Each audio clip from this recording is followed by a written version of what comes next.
What's up, guys? This is SanchoWest, and welcome to another top 10 scenario tips and tricks for Fortnite Battle Royale, where I break down in some just solo play, and I use the replay system and to help you guys get better when you're in a top 10 situation. Of course, since all the circles are different, things are various. That's why we have so many of these episodes, and I am bankrolling all these episodes in terms of putting them in the bank, and hopefully they're helping you, and I'll do my best to answer comments and questions and things like that in the comment section. So here we are.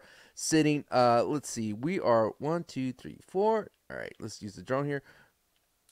All right, we are here in really close to Loot Lake.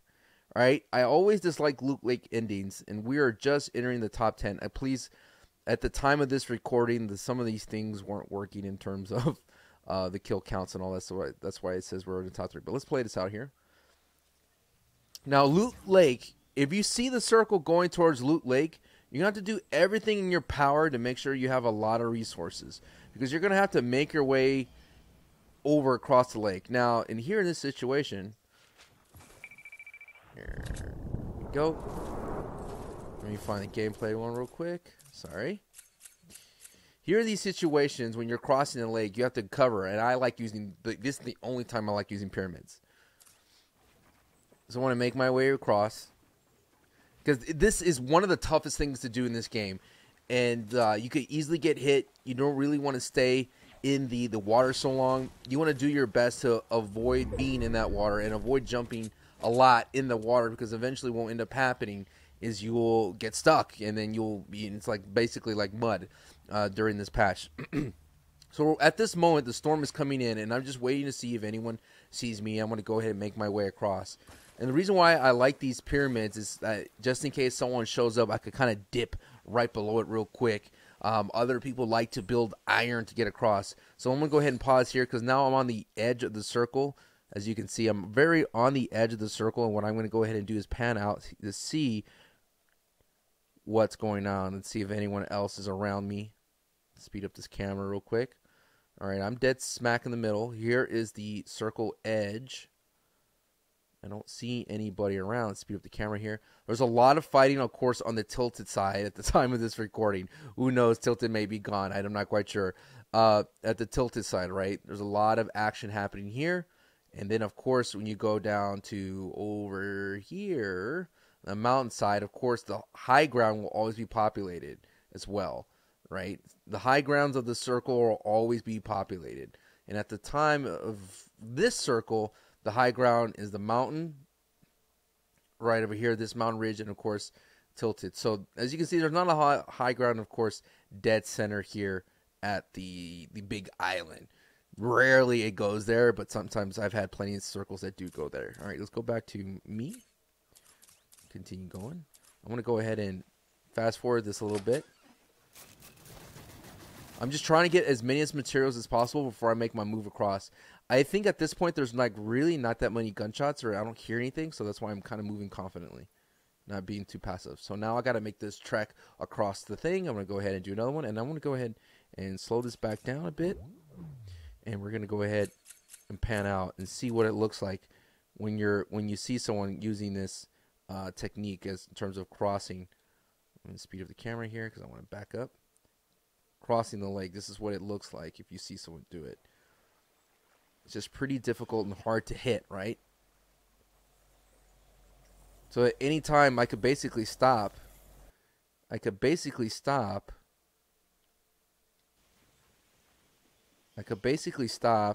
and duck just to avoid anything. Worst case scenario is I could go ahead and dip. All right, I just got a shot at. Someone shot at me from like deep. Let's see who shot at me. Take a look at the camera here. The only person that has an angle on me is this guy right here. Let's see what he sees real quick. He's low on health, so I don't think he's trying to engage. Maybe. No, he's not engaging. Who shot at me? Oh, this guy back here. I see him. This guy right here took a sniper shot at me. Let's go back and just see what he sees, because it's hard to hit someone doing this. Let's play it out here.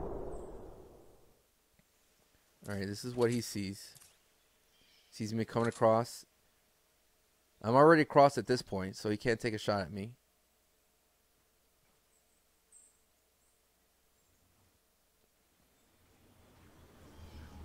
Oh, he didn't take a shot at me. It was Daniel. I don't even know who took a shot at me, but I heard shots. They may be out of the play zone.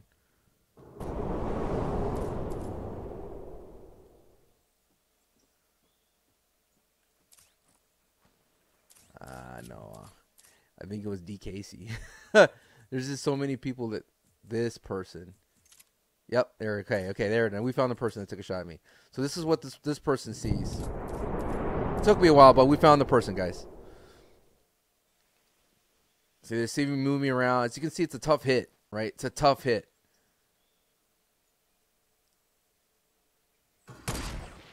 Always jumping. All right, let's go back to me. Always be jumping. Right now, I have the high kill count at the moment. As you can see, I'm 6. Medieval Sparta's at 5, and the rest are 4, 3, and 1, and 1. The other guy, Insta Swap's at 6 as well, but he's just right at my play zone. Let's continue on. We continue jumping, just trying to find the shot, but I don't want to stay still, especially when you get a sniper shot at you. All right, now the circle has moved to exactly where these buildings are in play. All right, these buildings are going to be very strong in play. These two bad boys. Now the problem though with by sitting these two buildings, these are still in play up here. And these have a nasty angle on it. No matter what, people could just come down and just snipe at you. All right? Very, very nasty. So what I do my best is I'm going to go ahead and booby trap those things. And not a lot happens from what I remember this match. It looks like I have one person behind me. But this guy, from what I remember, plays very passively. Again, I always say GG's to everybody that played me. I always appreciate the matches and the competitiveness. And then we had this big fight happening over there in Tilted. But I'm going to go ahead and hunker down here. And this is where it becomes very passive. So what I'm going to do is just kind of speed this up. Because I'm going to be setting down traps. The storm's coming in. I'm booby trapping both houses. I have 2 launch pads at this point. Because what you want to do is, if you could find a building like that, sit in it, squat in it, it's fine. This is a very passive way of playing the top 10 circles. As you can see, Daniel's being very aggressive, hitting up there. Manny the boy is kind of trying to take this high ground. He's going to have to face somebody. And then you have these guys over here at Tilted battling it out from way over here, right? You have this big battle happening. And then you have the guy that was in the tree, but in the bushes, but I think he moved out. But let's go ahead and continue on. So I'm going to live here and let things wait out. I'm not going to go ahead and chase that. Storm's coming in slowly. I'm staying away, like I'm trying to avoid anything from the top because I don't want to get hit from the mountain. I don't. This guy right here it's very interesting because he is so close to the trap I set. Let me go ahead and slow it down. He's right there, right? And my trap's like right here. So if he probably opened the door and saw the trap, which was good for him because I think I closed that door. All right, let's back up a bit. Continue playing. So as you can see, the storm's pushed everybody in. This is still in play, even though the storm is like pushing people in. It's going to push these people out, so these guys need to get out. And then you have W. Smith way down there. So now we're in 5 people left. Continue to have this in fast speed because not a lot of action happens. For me, at least. I'm going to back up here, get the camera. There we go. All right. There we go. All right, so Darius, and they had this big battle up there. So now there's 4 people. Darius, WB Smith, and then the guy behind me and me up there. Now the storm hasn't pushed anything yet, so everyone's just chilling. You can be patient. Again, I like to play the edges here. All right, so I launch out. Let me go ahead and slow back down time. I launch out. Let's jump back on me. And I'm looking, right? This is me kind of like spectating using the launch pad. I honestly did not know this guy was behind me. Now at this point, I'm just going to get in the circle right now and build my iron fort. That's what I want to do. I want to establish a center of dominance or a point of dominance. That's what I want to start using. A point of dominance on the edge of the circle using the iron.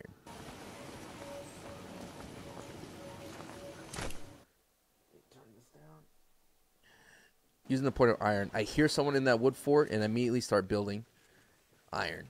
Because again, the way the whole match has played out is everybody's been ultra passive. Right? Ultra passive. So I know that I have time to build this out. And that's what I'm going to go ahead and do. And no one has taken a shot at me. So I know that, again, still I have time to build this out. And then put back on real time. So I built this nice iron fort. And I'm going to go ahead and pop my launch pad. As you can see, Jonah is already down there. Protect my launch pad. Now, any strong player would knock this out immediately because it's exposed. But no one has done that yet. And again, I know someone's in there. And I don't know that. I think I eventually see this guy down there.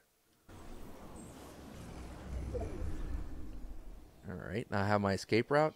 I see this guy over here. Chilling. So what I'm going to do, because I know someone's down below me right here. This guy's the greatest threat because I don't know what he's going to do. And I still don't know where this fourth guy that is behind me. So what I'm going to do is, I'm just going to see what's going down. I hear this guy's footsteps. At this point, I'm just trying to make sure everything's okay. I have my escape route. Okay, now this right here, this wall, this is what you like to call tunneling in, right? Or I block this guy from shooting me with this wall. And if he does shoot me, I could bail while I focus fire on this guy down below. Now, if I wanted to, I could have placed one right here because I don't know where this guy's at, right? This guy's down here, but as you can see, he's playing very passively. So I had no clue, but of course, no one's going to be shooting me from this angle, right? No one's going to be sitting because I checked right here shooting at me. So I'm like, okay, I don't really have to worry about that. The only guy I have to worry about is this guy right here. All right, chilling right here. But again, he is not really paying attention to me either. He would have taken some shots. He's just trying to make sure that everything's clear over here. Let's jump on board him real quick. See what he sees. See, this is what he sees. Right? Doesn't want to give away his position either. So he's not going to shoot. So at that time, he doesn't have an angle. I'm barely tucked away. I'm working, pinning in Darius here. Meanwhile, Darius is in a tough spot. Doesn't know where those shots are coming from because they're silenced pistol. He's looking. By the time he realizes it's too late. And out he goes. Jump on board me. So now that I got rid of that threat, I'm looking for the third guy, which I still don't know where he is. I'm looking around, making sure he might not be under me. I'm going to go ahead and edit and check here. Don't see him. Because I know you have to pretty much account for everybody, right? You need to count people off. Make sure you know where everybody is before you make decisions. Because that's the hardest part is when you make blind decisions about where to move next. All right, let me back this up again. So now I know this guy's there. I don't know where the other guy is. The circle, there's still some time. The circle hasn't moved yet. So let's play it out.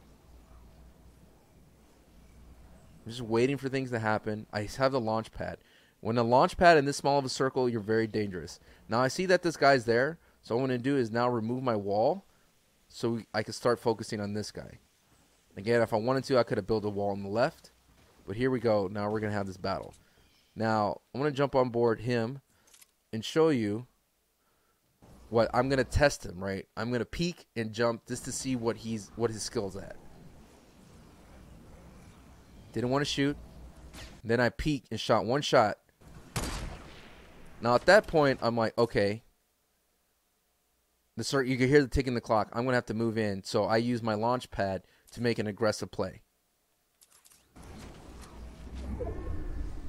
Make sure I have my shotgun out, but you have to make sure you have your weapon up before you pad out. But I'm going to stick with this vision. I have my shotgun out, as you can see. Launch pad up. He totally sees me. But at this point, I'm getting this really nice angle on him. All right, here I come. Let's slow it down a little bit. I have this really nice angle on him. And I'm keeping the high ground using the structure that he built me.